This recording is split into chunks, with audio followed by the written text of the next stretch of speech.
Why is this particular topic haunting us all these years over and over again? Well, in my capacity as a historian, sometimes I notice that scholars and even the popular focus on important moments, especially those which change things in one day. Think of Columbus landing. Think of the fall of Byzantium. Think of Sarajevo for Europeans. Think of 9/11. Think of JFK. Each of these are turning points. But there's a special kind of historic events when something supernatural happens, something that changes the universe. For example, Sputnik, which produces a hysteria because there's a new moon, another moon. Think of landing on the moon, unforgettable. That's a change of the relationship between the Earth and the outer space. And above all, of course, think of the atomic bomb. Most long-lasting, perhaps of all, of the 20th century. Because here was a new sun, a new element in the universe. And it had ambiguity which to this day haunts us and which will produce such meetings infinitely on. Because on the one hand, it has the malignity, it's a malign moment of great sacrifice and torture and so on. But on the other hand, it is also in some ways a benign moment by saving further slaughter. And so we are struggling with this. If you look at the front page and editorial page of the New York Times on the day after Hiroshima, you find a whole set of beautiful essays. Here is the greatest thing of American science, and now we know how science must be done. That is to say, the military will set a problem and the scientists will deliver. There's only one little note in the New York Times at that day from the Osservatore Romano that they don't think there that it was a good idea. On the other hand, Niels Bohr and his group would think that this would end the possibility of any war in the future because it makes it too horrible. So there are these opinions still somewhere floating among us and will be forever. And so I think that this is a rehearsal, so to speak, of symposia for many years to come. Well, my duty is to introduce briefly each of our speakers, which I'll do, and then to keep them from speaking too long or too short. I'm starting with Martin Sherwin. Sherwin is University Professor of History in George Mason University, and his recent book, American Prometheus, together with Kai Bird, won the 2006 Pulitzer Prize for biography. But he had already, in an earlier book, been much rewarded. The book was called A World Destroyed, Hiroshima and Its Legacies, which won a great number of honors, as well as being a finalist for a book award and Pulitzer. It has been in continuous print for 30 years, this earlier book. Currently, he's writing a book on the nuclear arms race and the Cuban Missile Crisis. My subject today is Robert Oppenheimer and the atomic bomb. And that's a subject that I spent 25 years trying to get straight.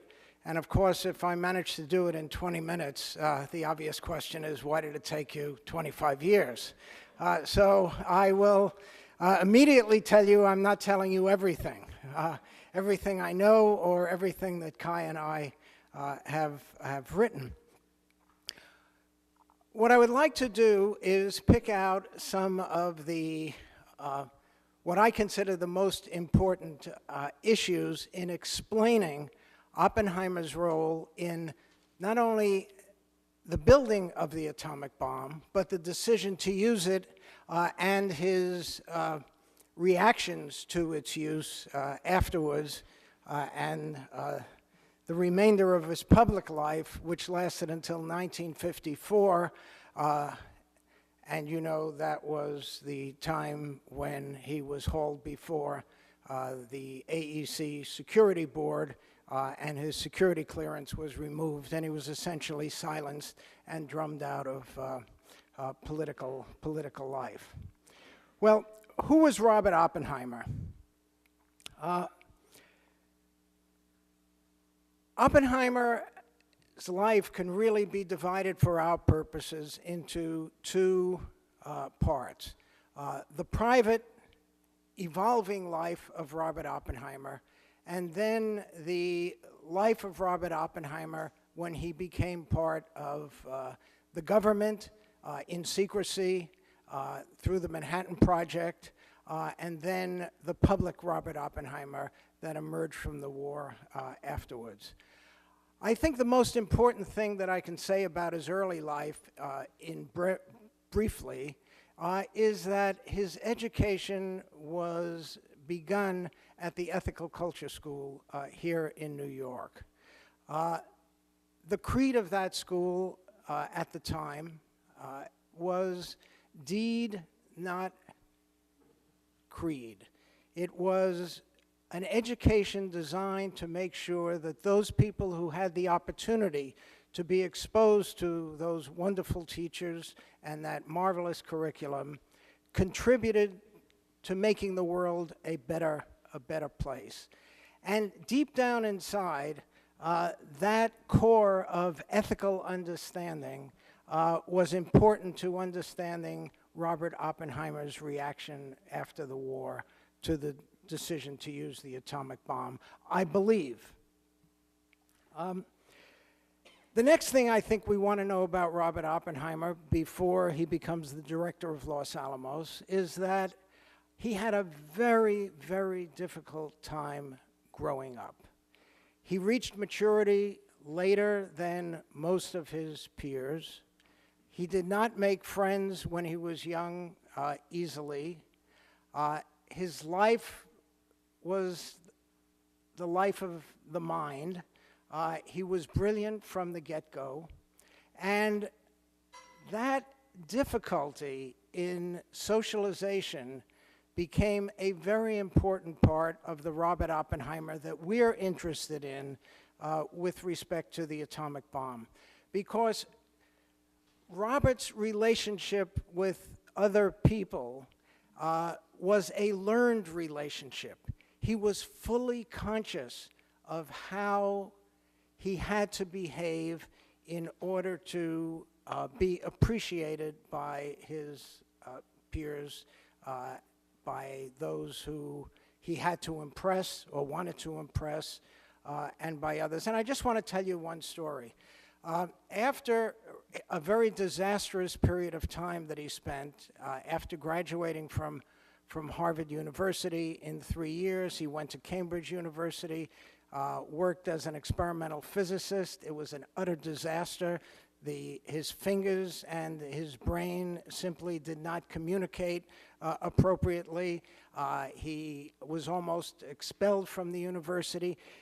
He was saved from near suicide by the discovery of quantum physics. And he went off to Göttingen to work with Max Born and get his PhD in quantum physics. And there's one story that I really like that I think points to the socialization of Robert Oppenheimer.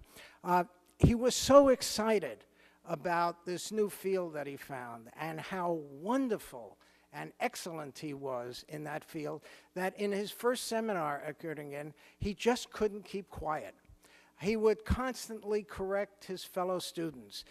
He'd go to the board and tell Professor Born, oh, no, there's an easier way to do this problem. And it was so bad that after about 4 weeks or so, the students got together and wrote a petition to Professor Born saying, if you don't control Robert Oppenheimer, we're going to stop coming to class. Now, Professor Born was not a confrontational personality. but he was a very sophisticated and smart man. And he took this petition, left it on his desk, had arranged for Robert to come into his office, and had also arranged for a colleague of his to knock on the door and call him out. And you see what's happening. Robert sat there, couldn't help see the petition, read it, and Max Born writes in his autobiography that when he returned to his office, it was a very contrite and rather different Robert Oppenheimer. I think that that experience was seminal in teaching Robert that he had to pay attention to other people. And that lesson he took with him to Berkeley. In Berkeley, he also had, when he first got a job around the beginning of the 1930s, he was a terrible lecturer. But Robert always wanted to be good at what he was doing. Not just good, the best at what he was doing. And so after several years, he managed to learn how to stop smoking and writing with chalk and smoking the chalk and writing with a cigarette, you know, and so on and so forth. So he became a marvelous, marvelous speaker. He also became associated with a lot of communists during the 1930s. Kai and I concluded, and we hope convincingly, that he was not a member of the party. But he knew lots of members of the party, and he went to meetings. He wrote petitions. He was involved as much as any of his communist friends in the efforts to create unions, to eliminate racism, segregation in swimming pools, and all kinds of other things. How does a person like this get chosen to be the head of the Manhattan Project? And the simple answer is, when General Groves came around interviewing distinguished physicists who were potential candidates for the Manhattan Project, Oppenheimer knew how to impress Groves. Groves had a problem with Lawrence. He had a problem with all the other people that he spoke to. They just didn't seem to know what was needed in order to get this project done. But Oppenheimer wanted the job, and he knew how to convince Groves that Oppenheimer knew what was needed. And Groves decided that despite the security officer's insistence that this man should not be the head of the Los Alamos laboratory, he should not even be part of the Manhattan Project, Groves chose Oppenheimer. And it was a brilliant choice, because everyone I spoke to who was at Los Alamos, whether it was Beta, even Teller, believed that Oppenheimer was exactly the right person for this job. They all believed that had it not been for Oppenheimer, it was likely that the 2 atomic bombs would not have been ready in early August of 1945. Now that's an amazing tribute. How did he do it? Well, I remember Beta telling me, Hans Beta, that Oppenheimer was smarter than all of us, that he could keep in his head everything that was happening in the machine shop and in the theoretical division, and so on and so forth. And he worked himself to the bone. And I was actually surprised at that photo that was shown earlier by Harold Agnew of Oppenheimer just after the Trinity Test. He looked much better than I've seen him look at that period of time in other photos. In any case, when the bomb was dropped, the 2 bombs were dropped, Oppenheimer was seen as the great hero of Los Alamos, that he had brought this team of people together, brought them together as a magnificent coach would do, and allowed them to do their very best work and to achieve this marvelous achievement. And I would put that in quotation marks for Oppenheimer, because that achievement was not only a sense of pride for him, and there were moments at Los Alamos where he demonstrated publicly his sense of pride, but it was also great agony. There's a letter from Kitty Oppenheimer right after Hiroshima where she writes to a friend saying something to the effect that everyone thinks that Robert is happy about this, but he is in utter agony. And why was he in agony about it? Well, the answer is that Robert Oppenheimer had led the two scientist crusades during the war. The first crusade being the effort to beat Germany to the atomic bomb, and the second crusade being a problematic one, to build the bomb to use against Japan before the war ended. It was not problematic for him during the war as he was involved in that crusade. But after the war, it became extremely troublesome. Why? Robert Oppenheimer had not only led the effort to build the bomb, but he had stood in the way of those who sought to raise questions after Germany surrendered on May 8th, 1945, about whether the work should continue and or whether the bomb should be used. He also learned after the war lots of things that he did not know during the war. And I should actually add, before I say that Robert Oppenheimer also participated in the targeting of the atomic bombs, which were not military installations. They were the centers of the cities that the bombs were going to be used against. After the war, he found out, as Gar Alperovitz will tell you in more detail, that the invasion was not scheduled immediately. It was scheduled for November 1st.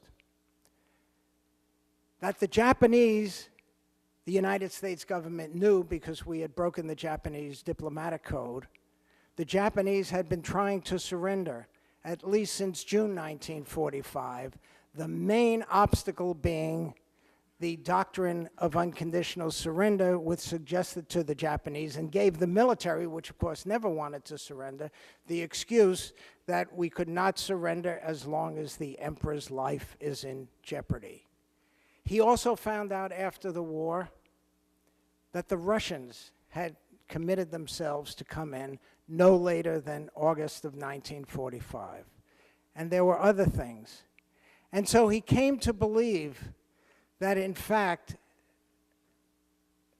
perhaps the bomb had not been necessary to end the war in August of 1945, that the war could have ended earlier, perhaps, if the bomb had not been an option, the assumption being that Truman would have clarified the emperor's status for unconditional surrender.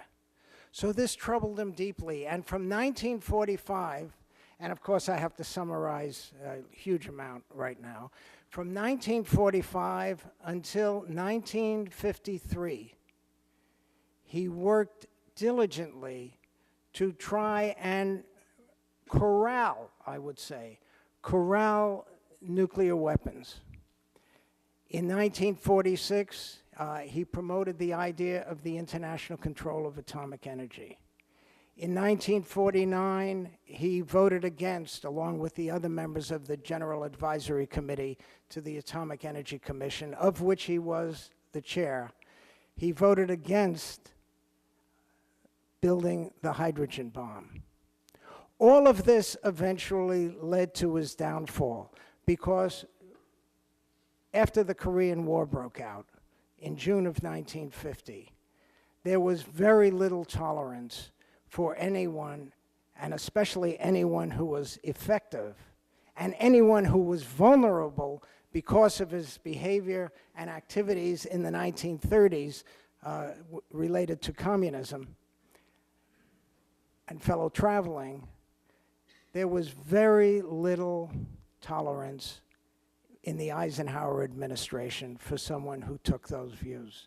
Now, I have a few minutes left, and what I would like to do is play a little piece of a tape from a speech that Robert Oppenheimer gave on November 2nd, 1945, at the American Philosophical Society in Philadelphia. It was his first major address on the atomic bomb. And you'll hear some interesting points, and you'll also have the opportunity to hear his voice. Increasingly existed, that have grown with the gradual growth of modern technology. It is not unique.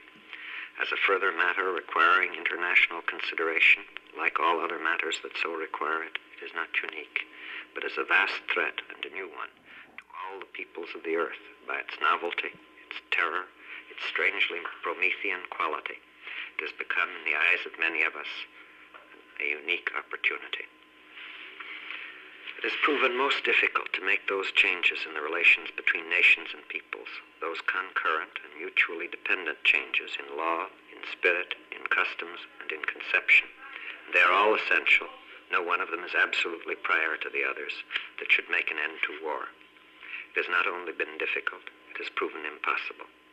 It will be difficult in the days ahead, difficult and beset with discouragements and frustrations, and it will be very slow, but it will not be impossible. If it is recognized, as I think it should be recognized, that this, for us in our time, is the fundamental problem of human society, that it is a precondition not only for civilized life or for freedom, but for the attainment of any living human aspiration, then it will not be impossible. These are very major commitments, nor would I minimize their depth, for they involve holding prior to all else we cherish, all that we would live for and die for, our common bond with all people everywhere, our common responsibility for a world without war, our common confidence that in a world thus united, the things that we cherish, learning and freedom and humanity, will not be lost. These words may seem visionary, but they are not meant so. It is a practical thing to avert an atomic war. It is a practical thing to recognize the fraternity of the peoples of the world. It is a practical thing to recognize as a common responsibility, wholly incapable of unilateral solution, the completely common peril that atomic weapons constitute for the world. To recognize that only by a community of responsibility is there any hope of meeting that peril.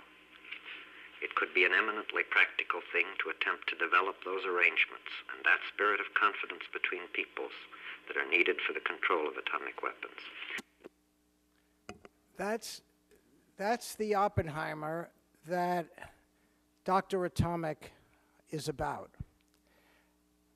There was some discussion earlier about the role of art versus history.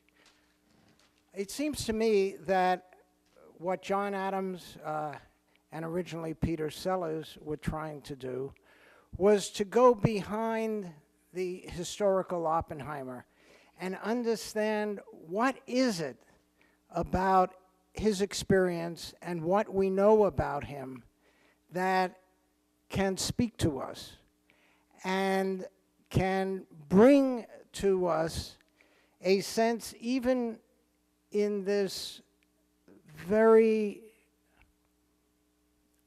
challenging world of nuclear weapons and the possibility of nuclear war, what his deepest and his most important thoughts were that could teach us how to move forward without turning this new world into a pile of rubble. And I've seen Dr. Oppenheimer in a different version in San Francisco several years ago. I'm looking forward to seeing it tomorrow. But what I want to suggest to you is what you should take from this is the effort by Sellers and Adams to make you think about this issue in a deeper and a more profound way. That's certainly what Robert Oppenheimer tried to do after the war, even though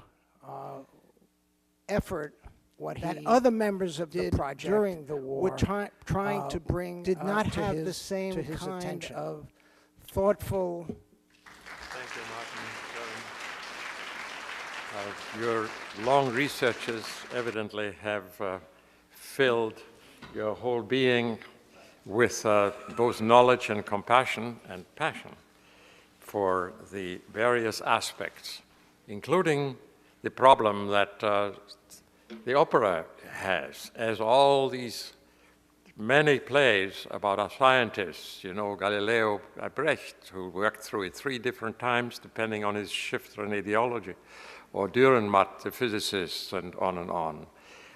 It's always a problem for the literature ending people that they have to live with the sayings for poets of Coleridge and Keats, namely that what counts is a willing suspension of disbelief and the great passion of a poet to live with negative capabilities when you only know half the story.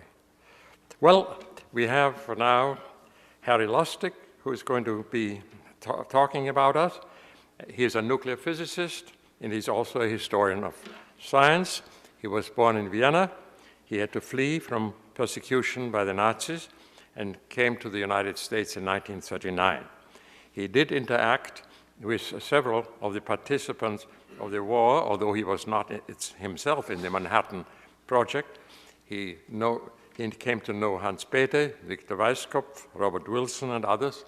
And as a result of participating in a symposium on the play Copenhagen, he has in the last years researched the question of why Nazi Germany did not achieve the atomic bomb in World War II, and he has widely lectured on the subject. We look forward, Harry, for your talk.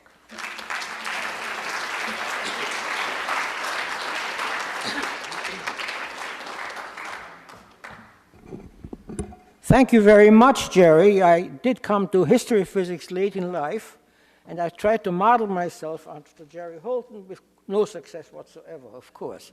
My talk is going to be a bit different from those that we've heard over the past week.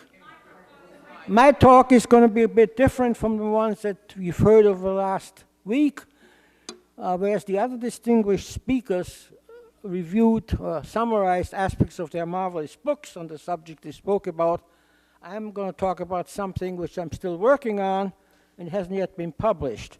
However, I understand that Brian Schwartz will put these talks on the Graduate Center website, and I have a much longer version of this very much condensed talk on the website. The opera Dr. Atomic, which forms the leitmotif for the symposia, portrays a short period leading up to the testing of the American plutonium bomb in the US-British Manhattan Project. But throughout the European phase of the Second World War, a uranium project was also being pursued in Nazi Germany. To my knowledge, it did not inspire an opera. In my remarks today, I will talk about the interplay of the German project with the Manhattan Project. I will tell you that British intelligence had learned a year before Los Alamos went into operation that Germany had given up on an atomic bomb. The information apparently was not communicated to the US government until more than a year later, and as late as May 1944, General Leslie Groves, the head of the Manhattan Project, did not want to believe it. The eventual and definitive confirmation of the German failure by an American intelligence mission had no effect on the Manhattan Project. As the Allied armies pursued the retreating German troops through eastern France and Germany, in the final months of World War II, the American intelligence mission ALSOS followed hard on their heels. An important goal for ALSOS was to discover how far Nazi Germany had gotten in making an atomic bomb. According to Samuel Goudsmit, the scientific head of ALSOS, quote, "We knew nothing about the development of the German uranium project. We assumed that their progress must be parallel to ours and in all probability ahead of ours, and we were plenty jittery," unquote. The alarming assumption that Nazi Germany would try to build a bomb and would succeed in getting one was widely held by American scientists, especially by the refugee physicists from Central Europe. It had been the motivation for the Einstein letter of August 15, 1939 to President Franklin D. Roosevelt, which eventually led to the Manhattan Project. The fear was shared by important US policy makers. Although more far-reaching geopolitical considerations may have played a role even then, the perceived threat of a German atomic bomb was the immediate driving force. This fear persisted, at least in the United States, until close to the end of the war.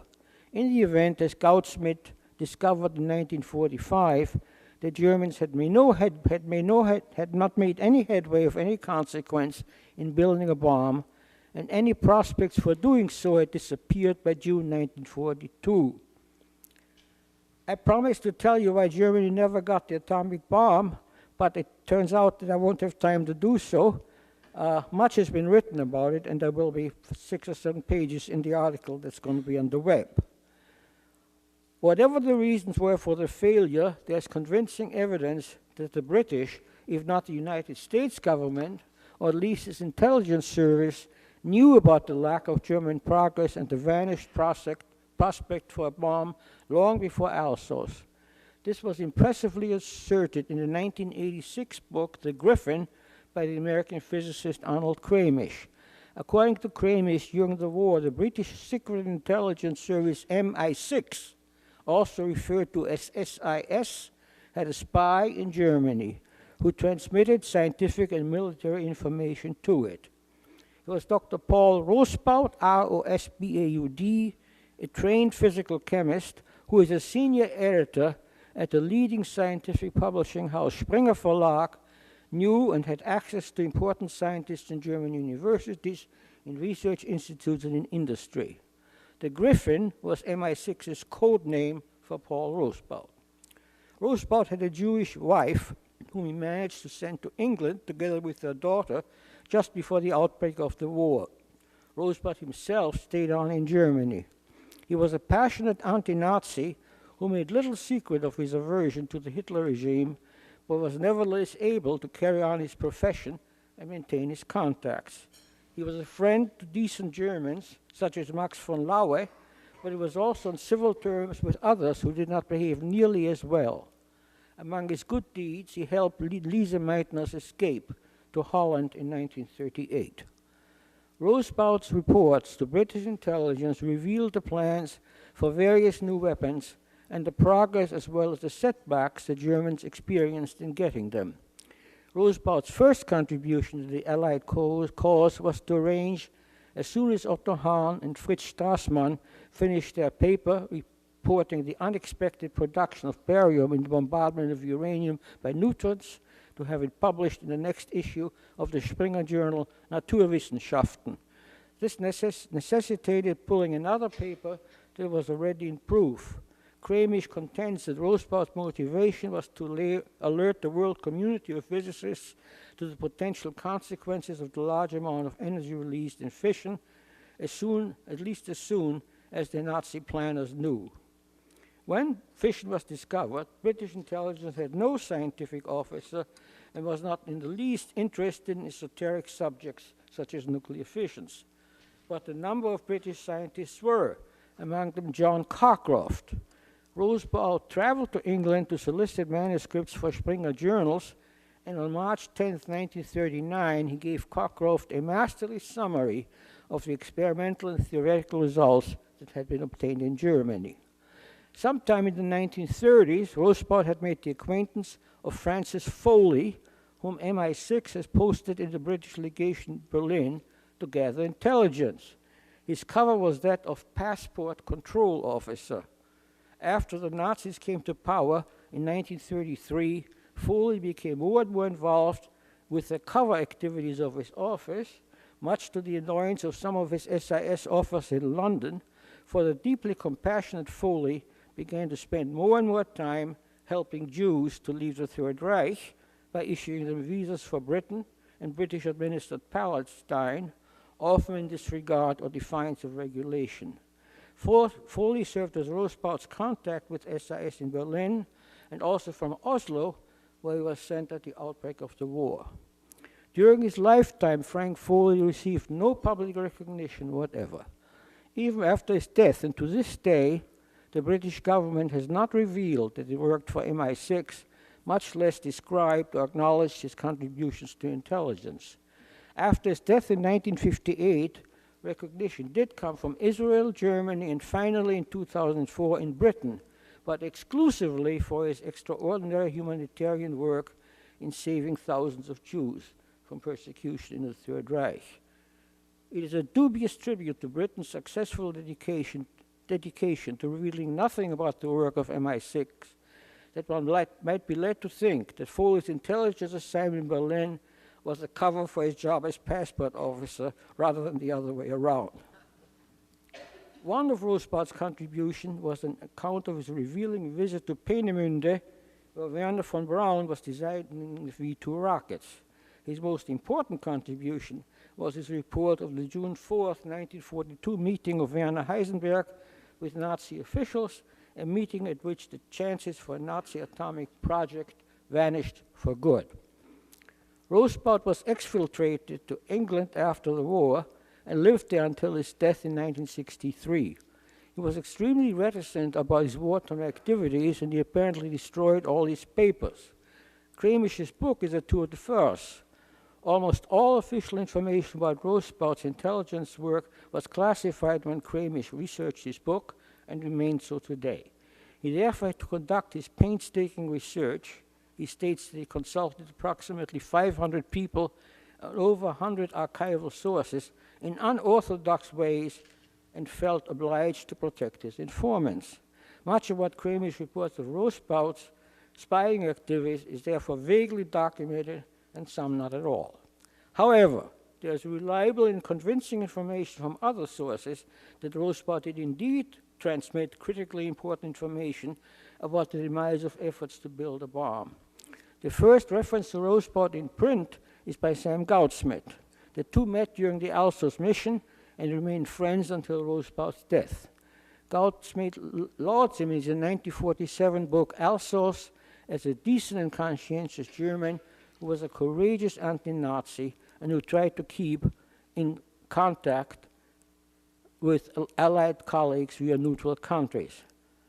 Another confirmation came in 1961, when by then the editor of the Journals of the American Physical Society, Goudsmit, participated in the award ceremony of the first Tate Medal of the American Institute of Physics to Roosevelt for his services to scientific publishing. A press release picked up by the New York Times describes his role as an informant. Quote, during the war, he risked his life and freedom by communicating with Allied scientists via the Norwegian underground and neutral channels, and by being the confidant of German physicists who opposed the decline of science under the Nazis. This public but non-specific acknowledgement occurred 25 years before the publication of the Griffin. There's inferential evidence that Goudsmit did learn details about Roosevelt's work as an informer during the Alsos mission and during the subsequent friendship. The Goudsmit archive in the Niels Bohr Library of the American Institute of Physics contains the extensive correspondence between Roosevelt and Goudsmit from August 1945 on. In December 1986, all these documents were removed by the government from the Bohr Library for classification review. Most were returned, but 15 letters between Goudsmit and Roosevelt, dating from August 1945 to July 1949, were classified and kept by the Department of Energy. I have, for the past year, tried unsuccessfully to gain access to them under the Freedom of Information Act. Fortunately, there's more evidence available from another source that Rosebud was a valuable informant for British intelligence. It is found in the serial revelations by the physicist R.V. Jones, British physicist, who in September of 1939 had joined the intelligence section of the British Air Ministry and rose to the Directorship of Scientific Intelligence in the Ministry of Defense. Vague at first, Jones became more and more specific as time went on. Finally, in his 1989 book, Reflections on Intelligence, he writes, quoting, the clearest of Rosebud's wartime contributions, for which I can personally vouch, was letting us know about the doings and movements of the German nuclear physicists headed by Werner Heisenberg. Rosebud's reports were particularly valuable because they helped us correctly to conclude that work in Germany towards the release of nuclear energy at no time reached beyond the research stage. His information thus calmed the fears that might have otherwise beset us. His contributions were considerable, and in nuclear energy at least, approached the crucial, unquote. When British intelligence received the news, and when it was firmly believed, can be found in an official, unclassified SIS history, quote, the spring of 1943 was also the date for which Allied authorities began to feel increasingly assured in relation to Germany's nuclear research program. The reassuring reports came from a well-placed writer for a German scientific journal, obviously Rosebud, although he's not named, as well as from other informants, who was in touch with SIS from spring 1942. But his reports have not been retained in the files, unquote. This last assertion can be interpreted in two ways. One, it is not truthful. Two, the files have been destroyed or lost. Either of these revelations would be embarrassment to MI6. If a file on Rosebud still exists, it would not only officially confirm his importance as an informer, but it would probably provide details about his activities and perhaps reveal what MI6 did or did not do with the knowledge. Unconvinced by the claim that Rosebud's reports have not been retained in the MI6 files, and wishing to put the putative records of his uncle's heroic work in the public domain, Rosebud's nephew, Dr. Frank Steiner, in 2007 went to court in London.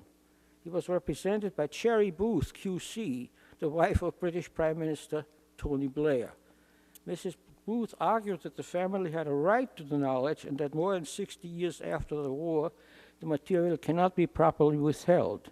The lawyer for MI6 responded that the Secret Intelligence Service never releases the information unless it furthers the British national interest, that MI6 even refuses to reveal whether a Rosebud file exists. After a series of hearings by the Investigatory Power Tribunal, the presiding judge in February and April 2008 adopted MI6's position in every respect. It was proper, indeed necessary, for MI6 to respond to the complaint in this case and in other cases by neither confirming nor denying the existence of a file. There can be no judicial appeal from this ruling. In March 1940, Rudolf Peierls and Otto Frisch in England concluded that the uranium bomb was a distinct possibility, and they estimated a critical mass of the right order of magnitude. This led, in July 1941, the British Committee for the Nuclear Weapons Project to conclude that an effective uranium bomb could be made containing about 25 pounds of 235 with an explosive yield equivalent to 1,800 tons of TNT. The receipt of this information in the United States was the decisive factor in the launching of the Manhattan Project. The decision was made on December 6, 1941, one day before the Japanese attack on Pearl Harbor. British Prime Minister Winston Churchill and President Roosevelt in early 1942 had established certain modes of intelligence cooperation between the two countries, but a considerable number of people at SIS were skeptical of the security standards in the newly created Office of Strategic Services. In turn, Vannevar Bush, who initiated the Manhattan Project and controlled it until 1943, expressed the desire that the United States not be dependent on the British for atomic intelligence. I hope, he wrote to the head of Army Intelligence, that information is getting to you directly, but it was not. In June 1942, Roosevelt and Churchill agreed on close cooperation in pursuing the atomic bomb, but by the end of the year, Roosevelt's advisors were already pushing out the British. This effectively ended for more than a year whatever collaboration there had been with the British in the atomic energy field. What the Americans did not realize or did not care about was that by dealing out the British on technical matters, the United States also isolated itself from the excellent intelligence Britain was receiving on the German atomic program. Until the end of 1943, the British did not pass atomic energy information of any importance to the United States. In August 1943, due to the distress of Groves, Churchill and Roosevelt agreed to resume atomic cooperation and to exchange intelligence information on the subject. Groves dispatched one of his officers to London. The British conveyed to him the intelligence information about the German failure to build a bomb and reported it to General Groves. But as late as May 1944, when the British gave Groves a personal briefing on what they had learned from Paul Rosbaud and others, the general was not totally convinced. He responded, quote, "Well, you may be right, but you can't be sure. Those Nazis know how to control their scientists much better than they can control ours." Despite its unease about German progress in achieving a bomb, the United States did not mount any atomic intelligence effort of its own until very late in the war. Groves blames the American intelligence services and the unfortunate relationship that had grown up among them. Richard Rhodes, in his History of the Manhattan Project, The Making of the Atomic Bomb, complains why Groves failed to confront the issue himself until late 1943, when General George Marshall, the Army Chief of Staff, asked him directly to do so. He chooses not to say. Rhodes concludes that the major reason was Groves's obsession with security. In order to know what to look for, agents would have to be briefed on nuclear fission research. In order to comply with General Marshall's directives, Groves in late 1943 organized the Alsos mission. When Goudsmit reached Strasbourg in the fall of 1944 and examined the documents he found there, he reached the unmistakable conclusion: the evidence on hand proves definitively that Germany has no atom bomb. On receiving the Alsos reports, Groves at last had to admit to himself that Germany did not have a bomb and had never been on the way to getting one. To what extent, if any, and when he shared the news with his scientists, I do not know. I asked some of the Manhattan Project veterans in the earlier session whether they were told or they knew, and they said no. Still, something must have leaked out, because one participant at Los Alamos, the pacifist-leaning Joseph Rothblatt, quietly left before our bombs were perfected. Victor Weisskopf, who was the deputy head of the theory division, also seems to have known.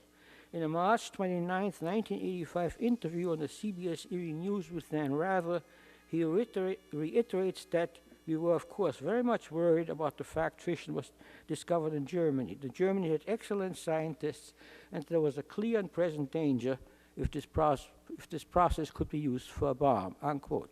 Rather asked about what happened when the news reached Los Alamos that Germany did not have a bomb and was out of the war. Was there discussion about stopping the work on it, so far as you know?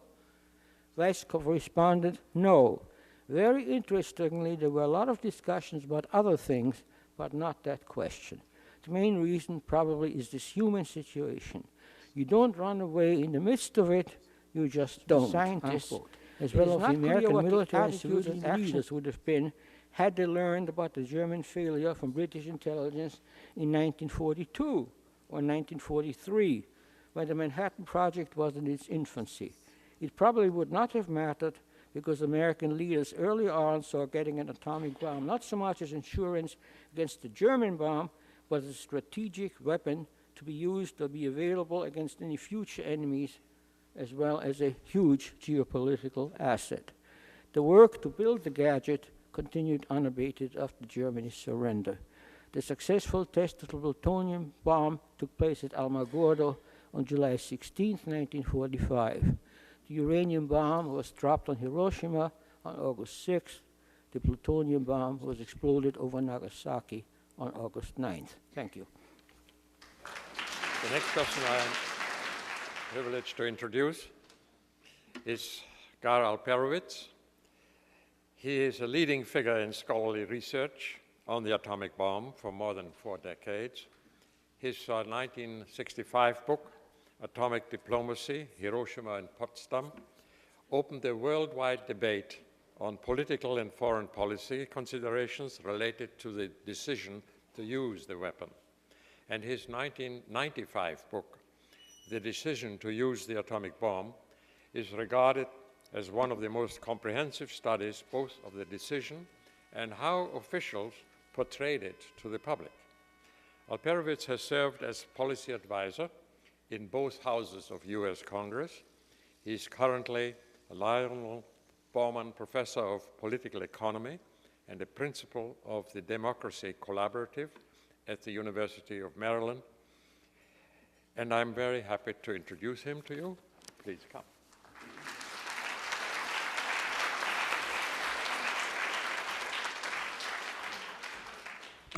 Thank you, Jerry. 20 minutes is a short time to talk about the decision to use the atomic bomb, so you'll forgive me if I'm going to be slightly telegraphic, but we will have time afterwards to get into questions.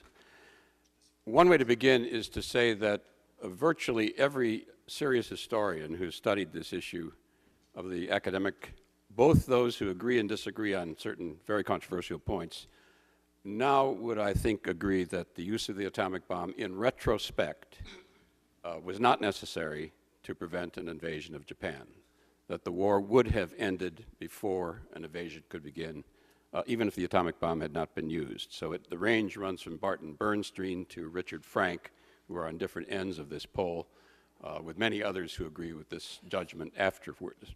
The obvious question is whether or not in advance this decision was necessary and whether it was understood to be necessary. One simple way to get at the problem is to get some perspective on it, also is to look at the American military leaders who have spoken on the subject after the war. Now, the men in the field, the men I have great respect for, that were willing to risk their lives, did not know what was happening at the top.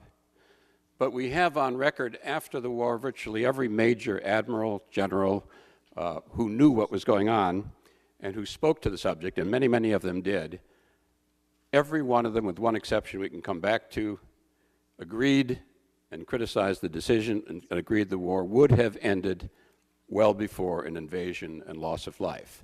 So let me just give you a couple quotes on this so you can get a sense. That includes people like Curtis LeMay, who publicly went on record immediately after the war saying in his judgment the war would end in 2 weeks, that the war was already over. But virtually every major Air Force, Army, and general who knew, and the Air Force and admirals as well. But one important one is Eisenhower. On many occasions, General and then President Eisenhower expressed views of the following kind. He said in his memoirs, and he said to his biographer, that he actually spoke to Truman and or Stimson. There's a debate because the biographer changed his mind 40 years later after having written at the time that Eisenhower told him that he told Truman before the use of the bomb that it should not be used. But here's what he said in his own memoirs when Secretary of War Stimson told him the bomb was about to be used.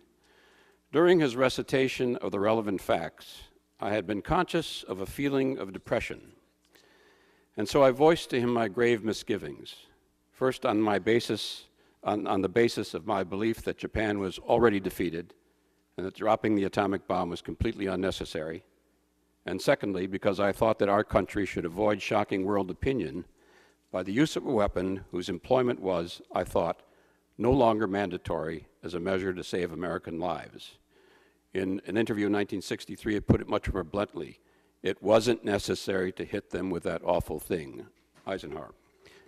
Also, in the midst of the Cold War, when those kinds of comments could have been subject to the Russians using those comments in propaganda, Eisenhower was constant on his view, publicly stated that it was unnecessary. One other, in my book there are as many as we could get, 3 chapters outlining what the military say. This one is Admiral William D. Leahy. He was the Chief of Staff to President Roosevelt, the Chief of Staff to President Truman, the man who presided over the combined British-U.S. Chiefs of Staff, a deeply conservative man, and a man who was at the center of decision-making in the White House, and a good friend of Harry Truman. In his memoirs, he says, quote, "The use of this barbarous weapon at Hiroshima and Nagasaki was of no material assistance in our war against Japan.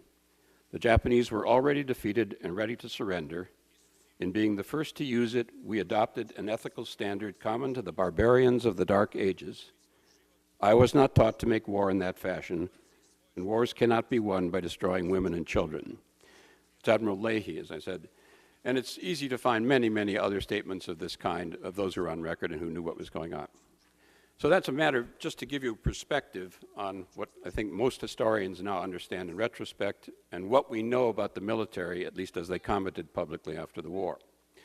One way to get a sense of this, again, in a very short discussion, is to remember that from the point of view of what was going on inside the White House in 1945, not from the point of view of Los Alamos, but from the inside decision-making at the White House, the atomic bomb was a scientist's theory in 1945. You could not count on it until it was tested. And we know it worked. They did not know it worked. So prior to July 16th and the Trinity Test, the plan, and I'm oversimplifying, but not by much, the plan to end the war was straightforward. American intelligence, as early as April 26, 1945, had said, when the Russians attack Japan, they'd been neutral throughout the war, they'd been busy on the German front, when the Russians entered the war, and both Roosevelt and Truman desperately wanted them, when the Russians entered the war, Japan will surrender in the judgment of U.S. intelligence, subject to the fact we give them some assurance that their emperor would not be removed in some way, made a constitutional monarch, or in some way preserved without power.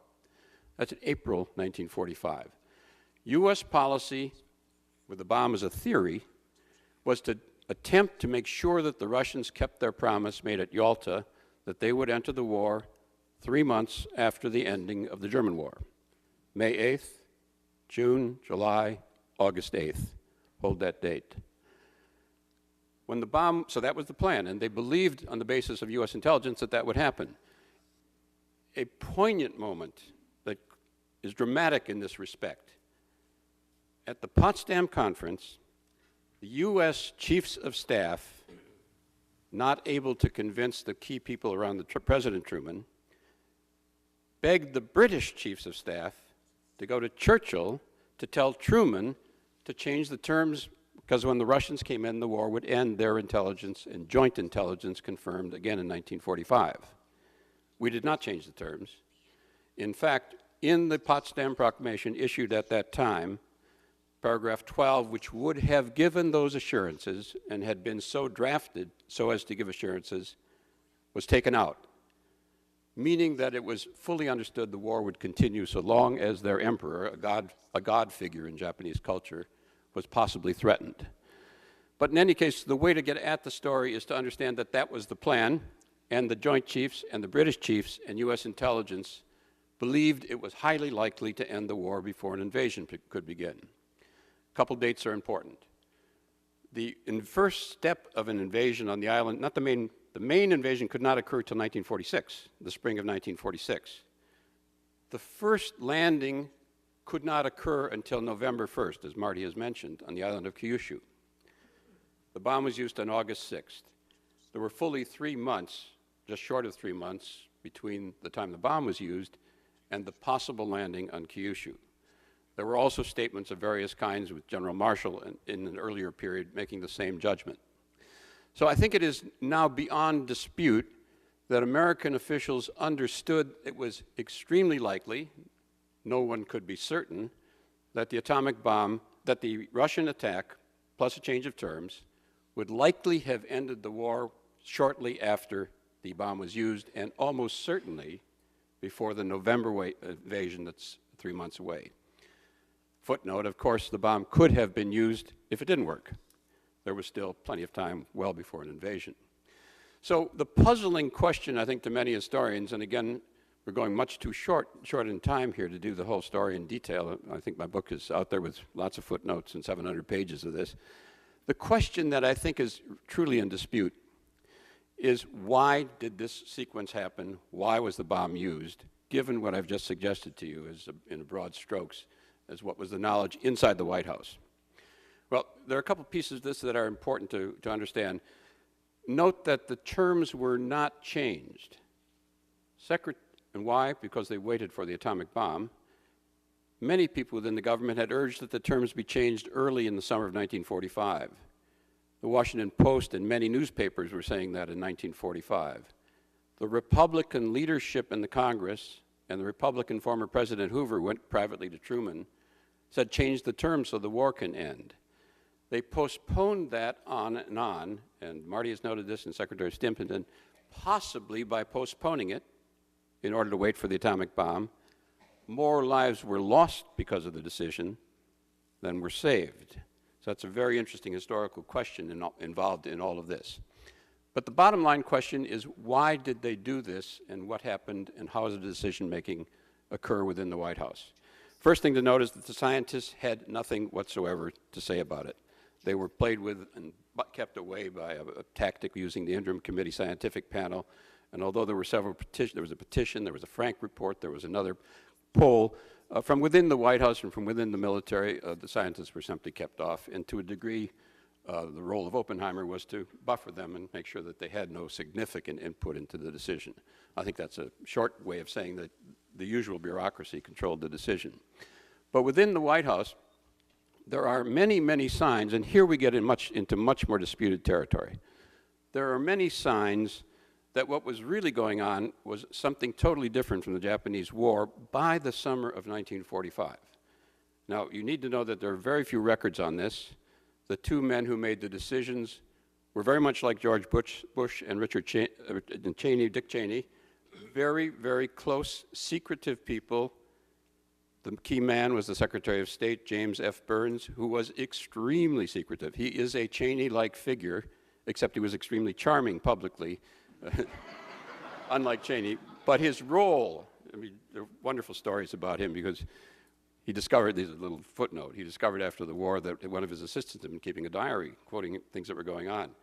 And he found out about this, and he was very upset, but then he rewrote the diary, put it in the archives when historians would come to him and say, well, he said, I understand there's a diary which will help you out with that. And he was a very Machiavellian character, but most people who understood him.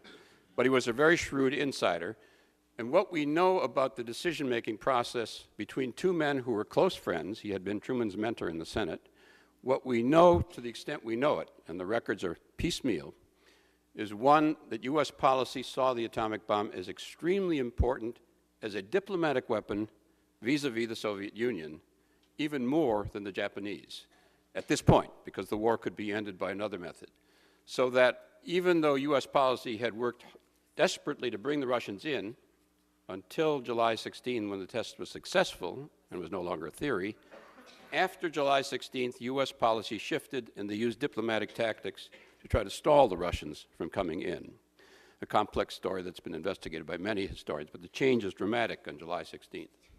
A second point, the Potsdam Conference began on July 17th, 1945.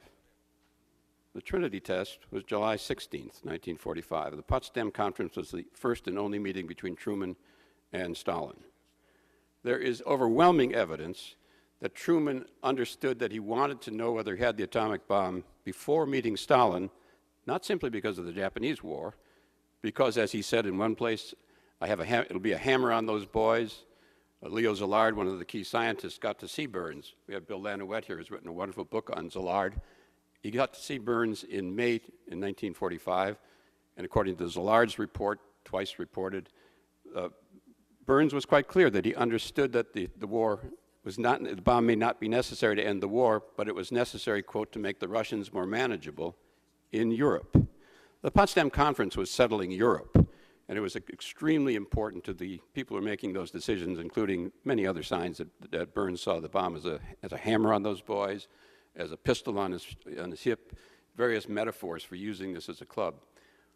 So that evidence is strong on that. Another piece of evidence we have is from the diaries of Secretary of War Stimson, in which he calls the bomb the MasterCard of diplomacy. We need to be quiet now and then show our actions. By our actions, we'll show them what we mean. and the Potsdam Conference with Stalin was postponed deliberately in order to have the bomb, and et cetera, et cetera. All of that evidence is available, but it is not conclusive. There is a strong, strong sign that the Russian factor, both in Europe, but also in the Far East, to keep the Russians out of the war in Japan, the strong evidence that the top policymakers, Truman and Burns, and particularly Burns and Stimson, saw the atomic bomb as a diplomatic weapon, even more at that point in time than as a way to end the war. So a couple dates that keep this very clearly, at least to the forefront of discussion. The date I mentioned, July 16th, the test, and the Potsdam Conference postponed until the day after so they would know, and many signs at the conference. Churchill sticks out his chin and we're going to have this weapon, where are the Russians going to be, et cetera, much on that. The other odd dates, strange dates, August 6th, the bombing of Hiroshima, August 9th, the bombing of Nagasaki, August 8th, the Russian declaration of war. Coincidence? The bomb, they had agreed to come in 3 months after May 8th surrender of Germany. There was a wrinkle of time where they thought it might take 2 more weeks or so forth, and they came in after the first bomb was used on August 8th. And again, those timings are not coincidental. We were rushing, and I think the scientists will report this. There was a rush to get the bomb built after the German surrender. And the rush was about the dates at Potsdam and the dates about the coming in of the expected coming in of the Russians. So the evidence is not conclusive, but it is very strong on my judgment that a major factor, perhaps the only factor, at that point in time in the minds of the key decision makers, Truman and Burns, had to do with the Russian issue, not with saving lives. As I said earlier, and I think Marty was the first one to write this, by postponing the decision about clarifying the emperor in order to wait for the bomb, by postponing it, it may have delayed things because if that decision had been made earlier, it could have sunken into Japanese decision-making processes and opened the way and may have cost American lives as well as Japanese lives. So another few ways of looking at this, and I think my time is just about running out. If you look back at the question of the demonstration, I wanted to mention, I think I may have said that one military figure is not on record as saying he thought the bomb was not necessary. That's General Marshall, very important military figure. Marshall is extremely interesting because he's the only major figure you can find. He said it in 1958 privately. It came out later in 2 interviews for U.S. News and World Report at a time when he was being attacked for losing Russia. He'd been Secretary of State. But Marshall, the only really important military figure who says this, at the time is on record before the bombing of Hiroshima proposing that the bomb be used as a demonstration. In his judgment, and what he suggested was it ought to be used on a naval base. And if that didn't work, then we ought to urge people by proclamation to get out of a couple cities, get the people out of the cities, and use it on some cities. And if that didn't work, then we could bomb a city with inhabitants. So Marshall is a very interesting figure on this point. He's the one exception, but prior to the bomb, he's one of the few people who's on record. There are many other aspects of this. I could read you many quotes on the subject, but I think this is the area where further research will be found. If we find further documents, and there are very few, we'll clarify the nuances and the remaining questions as to how big a factor this was.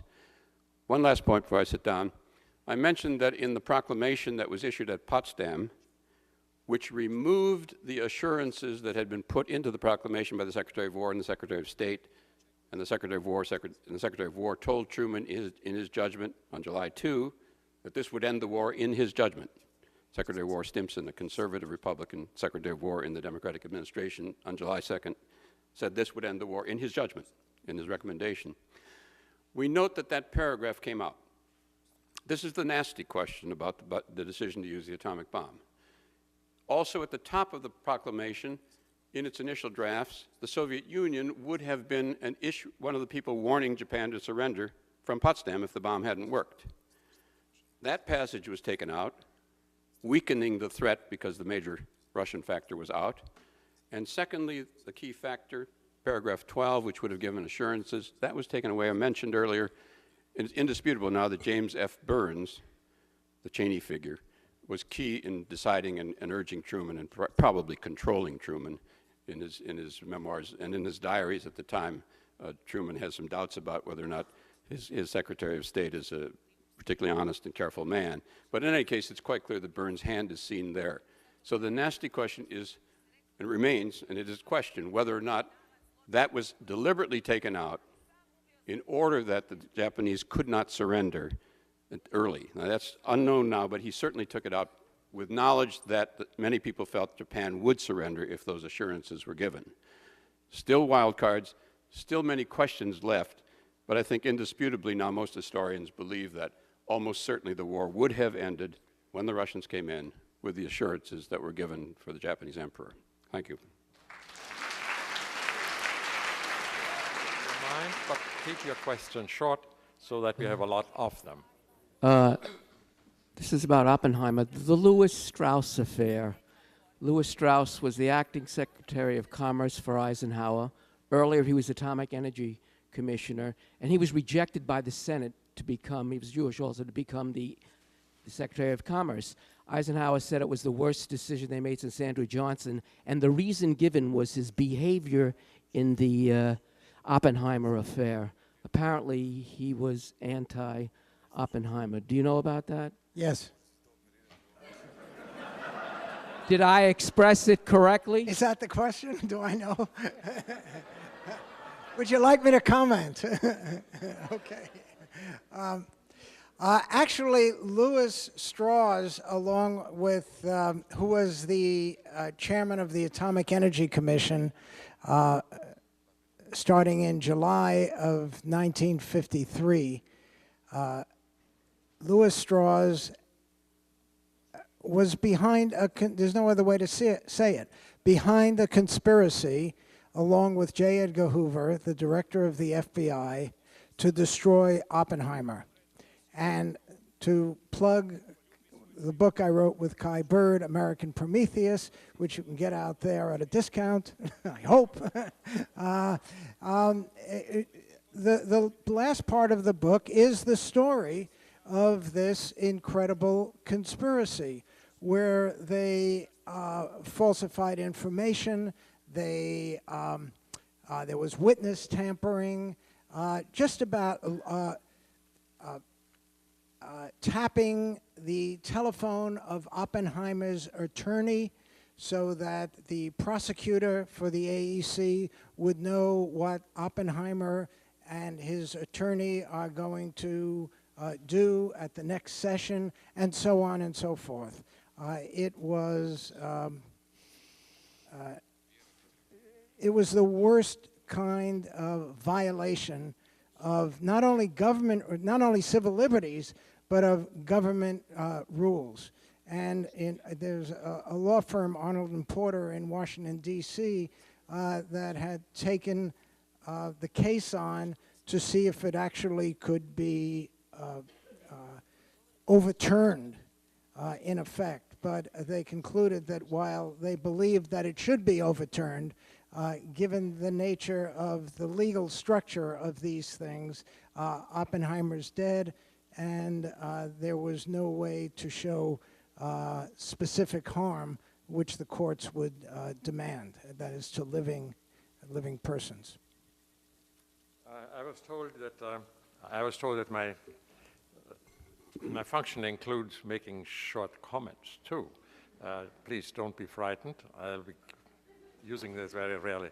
But on this occasion, the complex self-destruction of Oppenheimer at that point was illustrated when David Lilienthal, of previous TVA, said to Oppenheimer, according to those who recorded it from the memoirs, that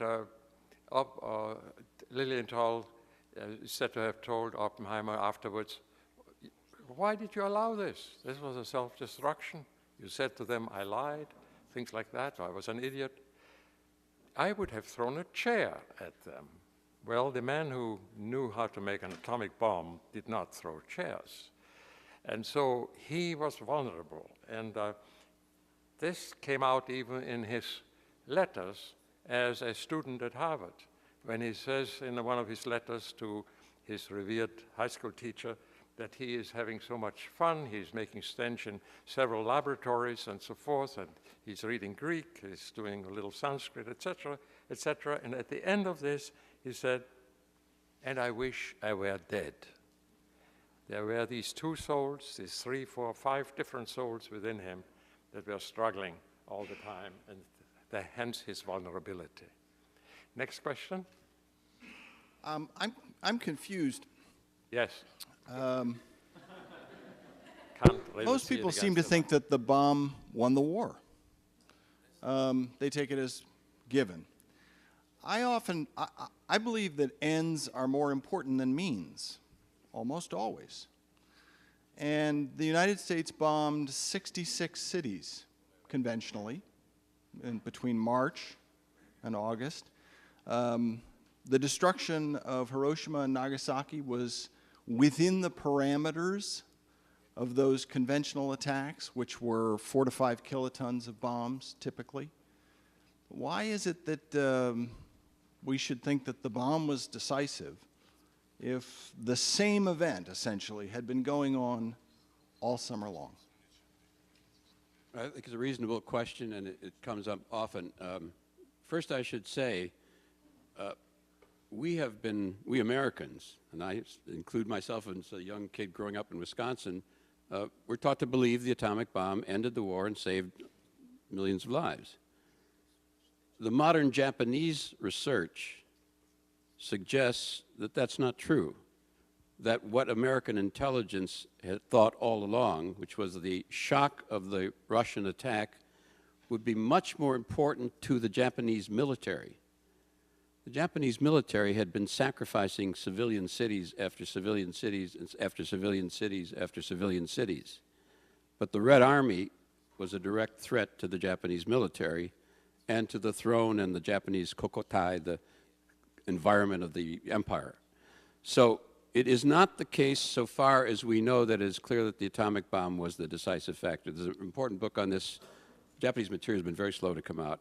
There's an important book on this by a man named Toshi Hasegawa. It's called Racing the Enemy, which reviews some of the literature. So that's one point.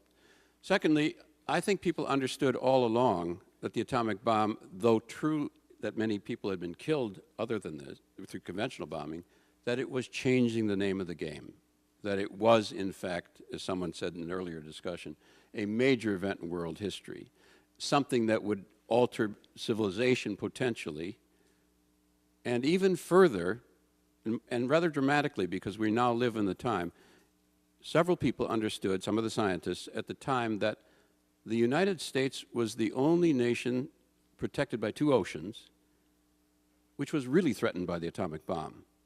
There was not going to be an invasion of the United States ever.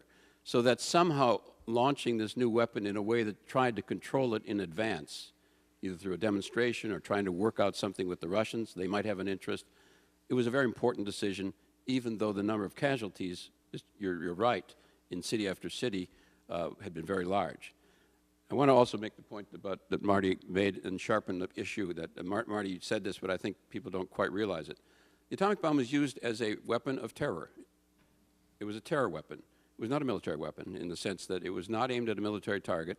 The goal was to shock the Japanese through destroying not only a center of cities that were civilian cities, but an area in which there was the manufacturing firms explicitly surrounded by as many workers' houses as they could find. That's in the targeting decision made at the highest level in order to make shock and awe, as someone has said recently, terror. So the notion that this weapon would be launched in that way, many of the scientists at the time understood, Lard was one of them, but also the Frank report, that something else was at stake that could really come back to haunt the whole world and the United States. Since all nations seem to want it, what is its symbolic power that it still continues that every nation wants to have nuclear weapons when the actuality of it is so horrendous, and thank God it hasn't been used since World War II? Well, nuclear weapons, very briefly, just became the currency of great power diplomacy after 1945. And the United States promoted the idea that nuclear weapons are a deterrent against war. And what's the surprise that Iran wants a nuclear weapon?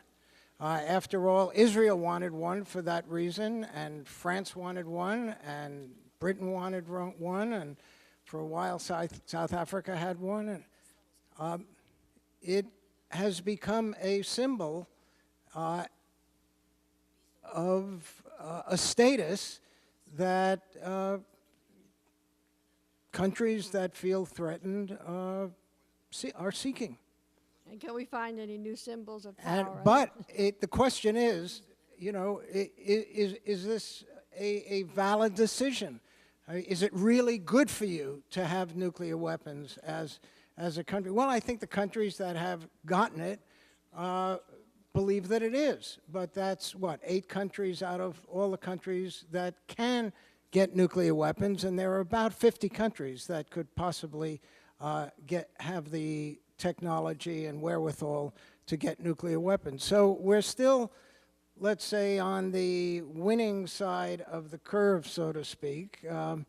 And the question is, can we reverse it? Are we going to go from 8 to 9 to 10, or are we going to go from 8 to 7 to 6? Hopefully to 0. May I go to the other microphone? If the bomb had not been used, would the world have that horror of nuclear weapons? If the bomb had not been used? Yes. Would the world today have that horror? Would we have that horror of nuclear weapons if Yes. they had not been used? Well, you know, I think we all need to take a shot at it, but I have the mic, so I'm going to start. I mean, you know, in a sense, it's an open, unanswerable question because we can't, history is not a science, and we can't run an experiment that way. Nevertheless, here's what I think.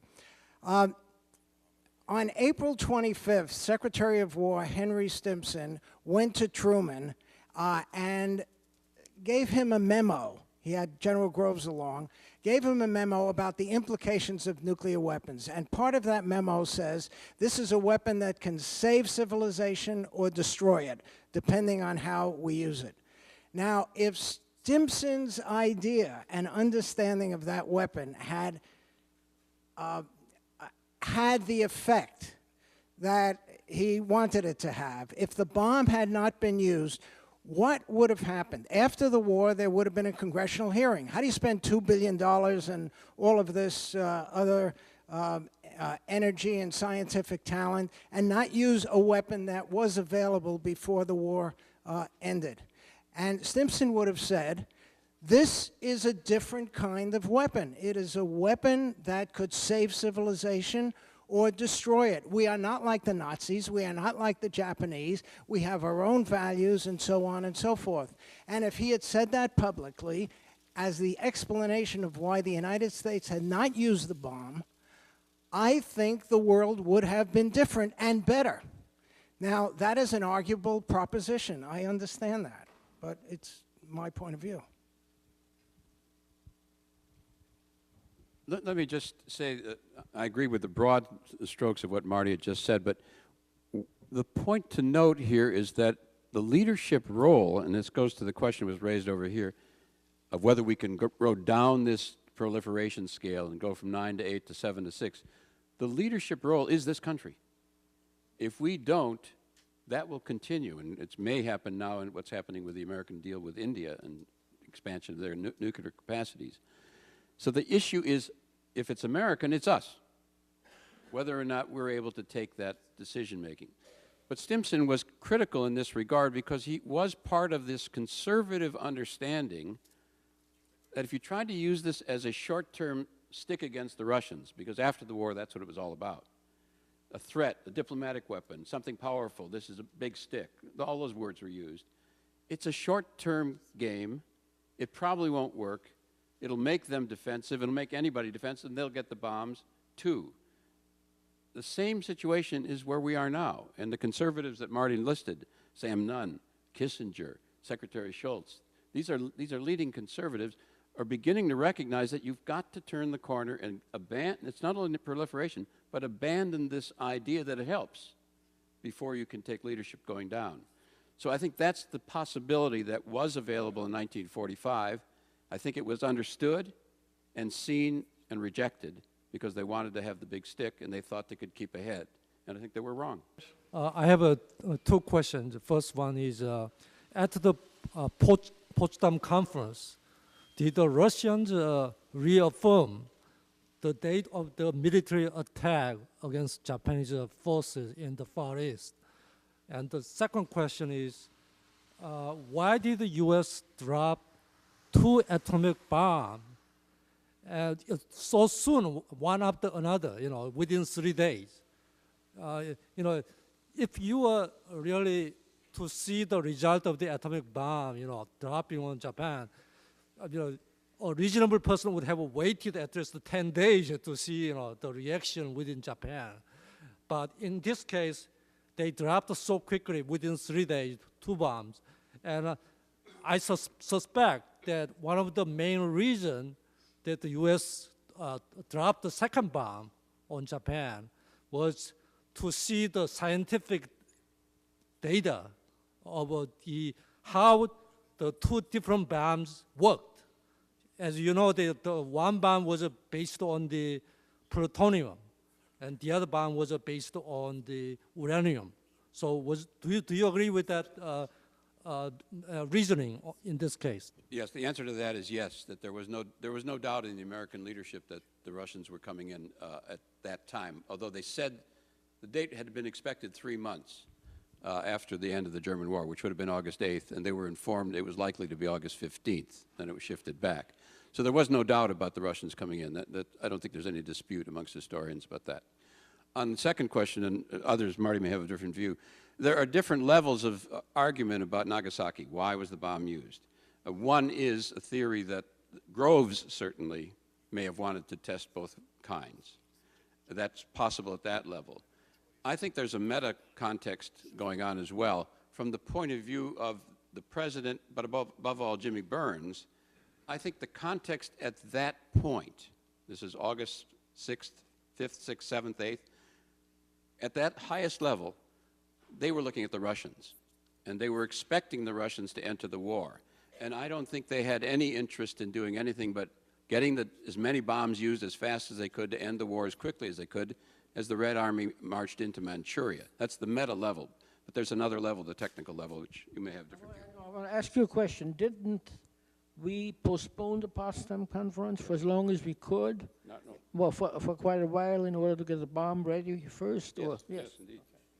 Oh, we postponed. The question also contains the sub-question, why 3 days? Actually, it was originally scheduled for 5 days, but there was one decision to use both bombs. Both bombs were sent to the island of Tinian, and when Tibbets came back from the Hiroshima raid, he asked the scientists on the island, and then the question is whether we can actually get confirmation from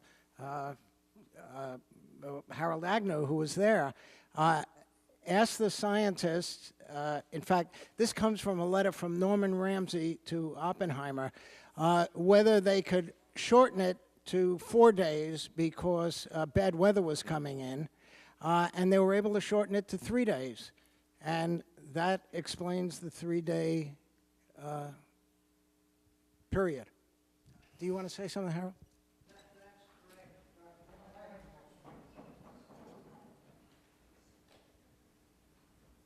That's correct. Weather was an issue. On the other question with regard to, we wanted to make sure, compare the two. We already had tested the plutonium device at Trinity, so we didn't need to do it for that.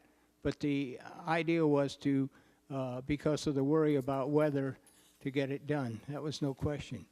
On another point, though, Tibbets' orders from the very beginning when we started up in Wendover was to make plans to bomb either Germany or Japan. There was no priority at that time. And we had laid out plans there, and we did exercises and flew with that in mind. It just happened that Germany capitulated, and then the only option left was the Japanese one, and that's where the planning took place. May I turn to this microphone over there for the quick question? Yeah. Well, one's prescriptions depend upon one's predictions. And I'd just like to put into the record a fact. In that Oppenheimer speech of November 1945 that Martin Sherwin played, he says that if there is a conflict between two nuclear-armed powers in the future, these weapons will be used by the thousands or the tens of thousands. And yet, Hans Bethe, even a few years before he died, who was a key person in the theoretical effort at Los Alamos during the war, volunteered. None of us at Los Alamos ever imagined that we would make more than a few hundred of these. And yet we made 35,000, and the Soviet Union more than 40,000. So here's the difference in the view of the future between two very informed people who might therefore have had different prescriptions as to what to do. Thank you. Thank you, Dick, for the remark. May I have your question?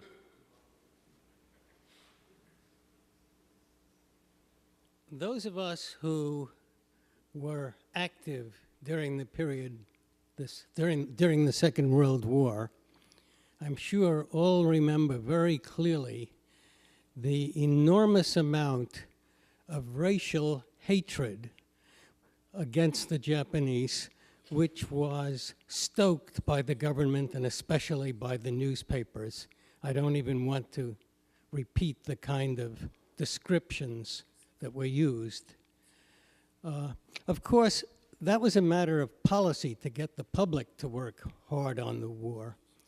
Do you believe that that was an issue in the decision-making, that if the Japanese, if you just leave the same situation but replace the Japanese by white Christians, do you believe that that would have had made a major difference? I know I'm asking you to speculate. I'm personally intimidated by historians because you know too much, but in this case you can't know, but would you speculate? My answer is no. I don't think it was a major factor. There was tremendous amount of racism, of course. There is a very, very good book by John Dower, D-O-W-E-R, called War Without Mercy, which is about both the Japanese view of the Americans during the war and the American view of the Japanese. But there were so many other elements involved in the decision-making process that drove the decision-makers to use the bomb that I think racism, which they all shared, but was irrelevant. I truly believe that if the Japanese had surrendered on May 8th and the German war had continued on into the summer, that the bomb would have been used against Germany. Fear or hatred of other cultures and people did operate with General Groves during the Second World War. I think, as I wanted to point out, he was a confirmed Anglophobe, and he wanted nothing to do with the British, and not to cooperate with the British. He was, of course, a Russophobe. He was also anti-Semitic, but so you know, but that wasn't an issue very much. So yes, of course, I mean, I agree with you that the racism against Japanese was not an important factor, but there were evidences of this during the whole project, that there was some consequences to that. I searched for this in my research, trying to find out whether or not there were racial factors. I couldn't find any in anything that I saw, and what struck me, and I agree with Marty in terms of the decision, I think it's hard to find that that's a determining factor. What really struck me when you look at this, the people who had the most knowledge of the horrors of what the Japanese were doing to American prisoners and the horrors of what Japanese army was doing in China, and it was outrageous and horrible. People who knew that best were the American military. Well, the American military knew that best. It was their people, their friends, their soldiers, their people were the ones that were tortured. And it's the American military that's on record saying this was unnecessary. So it strikes me that it's hard to find a racial motivation in the decision. Could I, may I just ask one follow-up question?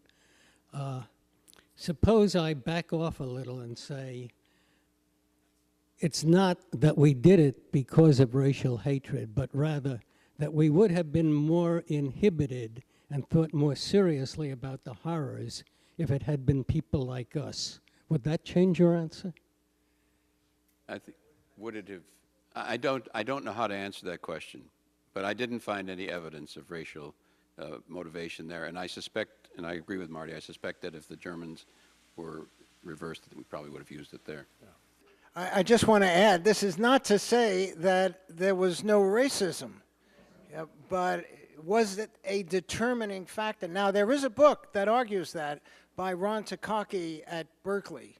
I forget the title at the moment, but it didn't convince me, but he has a very strong argument. For instance, the Russians had lost massive amounts of casualties in the European theater. I think several orders of magnitude greater than those of any of the Allies in both their armor divisions and their infantry divisions. So, and as well as the Allies themselves losing in the Pacific theater a significant amount of their military. And the invasion plan for Japan had, I'm sure you're familiar with it, had projected much more significant figures of casualties than in the European theater. So militaristically, rather than politically, how certain is the general consensus among historians that the bombs were unnecessary for the war's end? Well, I think you'll find some people who disagree, but I think the main line of agreement amongst historians, retrospectively, looking at Japanese decision-making process, what we now know about Japanese, looking at the balance of forces, is it was highly unlikely that the war would have lasted very long after early August, so that there wouldn't have been an invasion. The surrender would have occurred. That's, I think, a broad understanding retrospectively. Prospectively, in 1945, the judgment of American intelligence, British intelligence, the U.S. chiefs of staff, the British chiefs of staff, was that it was highly likely, if you changed the terms to assure the emperor and the Russians attacked, the war would end long before an invasion. So that the casualties would not have occurred prospectively. That's the judgment. And of course, there's always the, if you like, there's always the availability of the bomb. If that judgment was wrong, it could have been used. So, and there was a cost. And I think it's very important to understand, there was a cost in waiting for the bomb. And that cost was putting off any negotiations with the Japanese, meaning that the war continued possibly much longer, Secretary of War Stimson thought so, than it would have if you'd made an early decision. And the reason it was put off is because we were waiting for the bomb. At one point that's just kind of, it's an interesting point that I want to throw in at this juncture. The atomic bomb was, you know, desperate people who were at Los Alamos know that at the last weeks, the last months, there was more pressure to get it done faster because of the Potsdam Conference than there had been earlier. They were desperately trying to get it. You didn't know that, but you knew that there was something going on, and it was Stalin, the meeting with Stalin. The bomb was developed just in time to be used. Had it been delayed a couple more months, it's possibly the war would have been ended. That's one piece of it. It cost $2 billion, at least at that time, huge amount of money in those days. Had that money been put into alternative use in the war effort, the war probably would have ended earlier. So it's a very odd and ironic formulation about whether the bomb not only was necessary, but may have cost and delayed the war. Thanks. Ladies and gentlemen, let us thank our three speakers and the organizers.